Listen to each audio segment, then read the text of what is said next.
Welcome to part 2 of the valuation process. My name is Justin Udy with Justin Udy and Team Real Estate, and many people are asking, is the valuation I have correct? What are the questions I should be asking? How should I evaluate this property properly, and how would you do it? So, if you haven't watched the first video on the valuation process, please go there, watch it. It's very thorough about the beginning process, the questions to ask, kind of the scope of work that needs to be done that gets us to this part where we are now essentially doing data collection. Now, data collection and kind of property details is going to be one of the most important things, but this is why. Now that we're understanding what we're evaluating, now we can start digging deep. This is where there's a lot of challenges. Can I tell you one of the biggest challenges I have with some local real estate agents is they will take information and they plug it into a little database and it spits out a number. And so there's been a number of times where I've had somebody make an offer on one of my listings and said, well, this is what the valuation came in at. And I said, what valuation are you referring to? And they're talking about this system that you plug it into. When I say to them, that's just not gonna happen, it's not gonna work, or whatever it is, and then I get a full price offer, they're surprised. And it's because they don't understand how to collect data, how to interpret it, because that's what professionals do, right? They look at the information and they provide that to you. So I would just want you to know these are the questions that you're looking for, because there's time and time again where 90% of the properties I've purchased personally, folks, it's been from the errors of real estate agents, real estate appraisers, and real estate professionals improperly evaluating their property. Okay, so that's why we're going through these videos, because it's of high value to you. Data collection. First, we need to understand the market area. Every single zip code, every single area, every single location has a different value. I always will say, people say the number one value of a property is location. Truth be told is its highest and best use. That is the number one thing we're going to look at. So when we're looking at an area, we're considering, is it an appreciating zip code? Is it a depreciating zip code? Is it near a stream that's absolutely beautiful? Is it near a bog that stinks? It helps us get a good feel for the market conditions of a location and the value. Once we establish the area and know the general characteristics of that location, that neighborhood, that specific area, it now allows us to kind of move to the next area of our physical subject property. Now, what we're going to evaluate there is we're looking at the characteristics of the property. Yes, if you have a single family home and we're evaluating beds, baths, size, acreage, those details. If it's an income property, we're looking at the rent. If it ends up being something that's a larger commercial property, we're looking at the leases, we're looking at all those things, okay? But in the end, we're looking at the physical characteristics of that subject property, and we're looking at what are the improvements that have been made, what are the things that maybe depreciate, or depreciate's the wrong word, that lower the value, that are not up to market standard. And then the third and final thing is we're going to compare it. And we need to look at comparable properties on the market. In fact, we want to look at the following, and this is where is a very key, interesting question that people always ask. Can we challenge an appraisal? Can we challenge what a real estate agent will tell us? I will tell you, 50% of the time, we have a system and a process that we do to not challenge an appraisal, but to welcome more information. Appraisers, if you're listening to this, they do an amazing job. They have a very high standard, and I will tell you the majority of appraisers are very good at what they do, specifically because of the training that they spend and the amount of hours they have to spend to do it.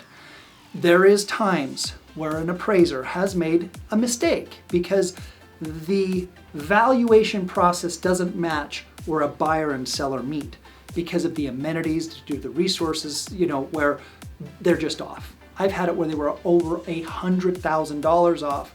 I've had them where they're as much as $3,000 to $5,000 off. And truth be told, if you have 10 appraisers and you evaluate a property, every single one of them is going to be a little bit off because they're all going to look at things a little differently. So, they're arbitrary. I've also had it where agents have done the exact same thing.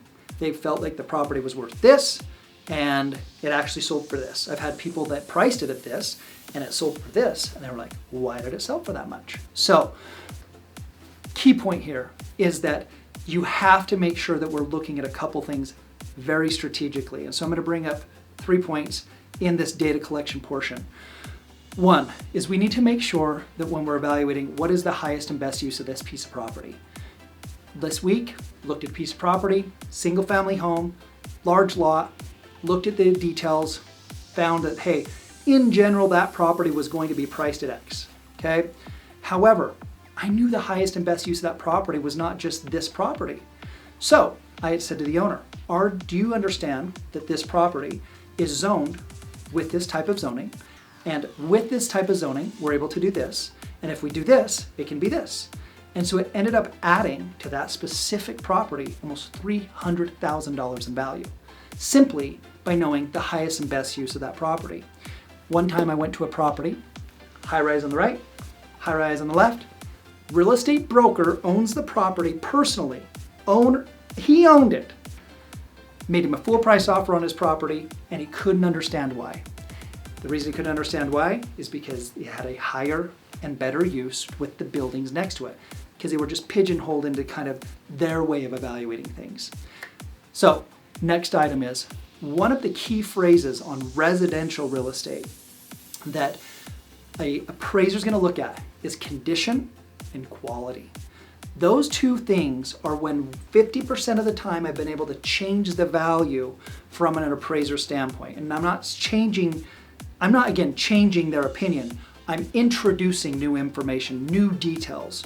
We had a property that was significantly sold at a higher price, but there was no other sales in the area. I had to tell the appraiser, let me, if I could, let's take away this comparable sale and please let me introduce this one, because it was not only a better comparable, closer in size, more recent, but it was a true market comparison to that property. And the condition and the quality was very similar to the one we were evaluating. So when they're looking at condition, they're looking at, is it a brand new construction? Is it a brand new renovation? Does it have kind of 3 to 5 to 7 years wear and tear? Or is it just dilapidated? Does it just need a ton of work? Based on that, they're going to give it a value. Then quality. I can have a brand new renovation that is done yesterday, but the quality of work was very poor, whether it be through craftsmanship, the materials I used, or how it was installed, or even any warranties that maybe exist or don't exist. Whereas you've seen other properties where the quality was top notch, where there was so much labor and materials, where, these amazing, whether it be wood floors, cantilevered ceilings, skylight, all these amenities that you've seen either be like in a parade of homes or just these beautiful homes, or even just a home that was completely renovated at a very top-notch rate. So looking at the condition and quality. And then the next thing is really something that is similar, recent, and comparable. I want you to think about this. A Rambler property is going to be much easier to sell in the long run than a two-story. Why? Imagine we're in a community where the average person is 50, 55, 60, 65, 70, whatever. A Rambler, you can stay in forever. Whereas a two-story, you may have to sell. So imagine that I have to look at these, whether it be demographics or sizes, because one property, it will outlive its life. So if I'm looking at a Rambler, a two-story, a tri-level, the values may be different than if I'm just saying, look, I'm going to look at like for like. A Rambler, a Rambler, a Rambler, a Rambler. I want something that's very similar, not only in what the property is, but also within the proximity of the property. Most appraisers will only go within a small distance. Just so you know, an appraiser, they have to provide to the bank information so that they can understand, and they'll kind of say, here's our subject property, and here's the comparable sales, and they'll kind of map it out. So the closer to your property, the more value it has for whether it be an appraiser or an agent or somebody, because it's within that localidad, it's within that local district. And the closer it is, it helps them understand that demographic, that micro demographic better. And then the last item is, so we're talking about similar type properties, close in proximity, okay, and the most recent. In a changing market, markets go up, markets go down. Imagine if I'm only basing my value today based on something that sold 6 months ago, interest rates have changed, buyers in the market have changed, the amount of buyers that are available, the amount of inventory that's there, completely different. Whereas if I look at one that sold 6 months ago and I look at one that sold 2 days ago, this is telling us something the most recent sells helps us understand that value. Doesn't mean that one 6 months ago has no relevancy, but what I'm going to do is take that and adjust it accordingly to the market based on the closest sell that is the most recent. And it makes sense, and I know a lot of these things, it's like, yeah, that makes sense. Unfortunately, I've had people come to me and say, hey, I want to look at this property, and this is either what I want to sell it for based on something that was a year or 2 or 3 years ago. And sometimes they provided me a value and I'm said, look, yeah, I know you want this, but I can get you this. Or they said, I want this, and I'm like, the values are here. So just know it all depends on what is the market. That's why we do the data collection. Okay, moving on to the next step in the valuation process, and this is step 4 of the valuation process, is truly doing the data analysis. Now, I just want to give you kind of my list of items to kind of consider as we go through this. What we're doing is we're doing a market analysis. We're doing supply on the market. We're looking at demand on the market. And essentially, sometimes we refer to this as an absorption rate.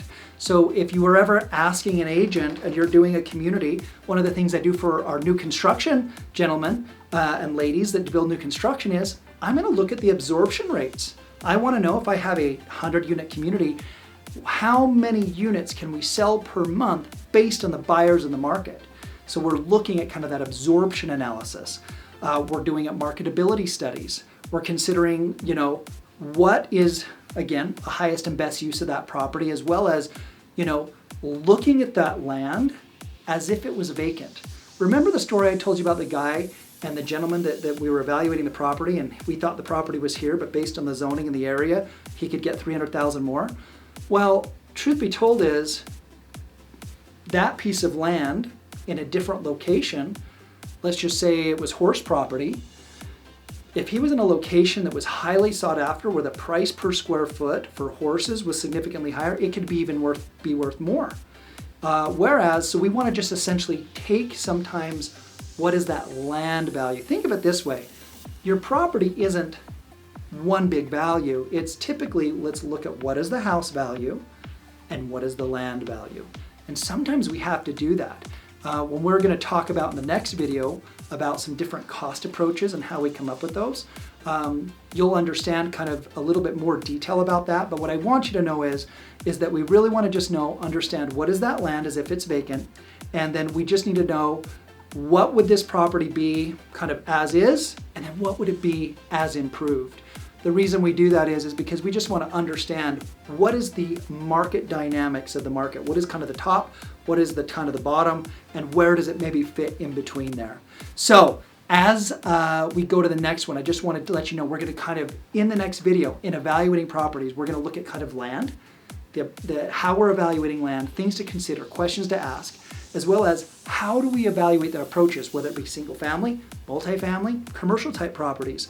How are we going to look at that based on the approaches that are available?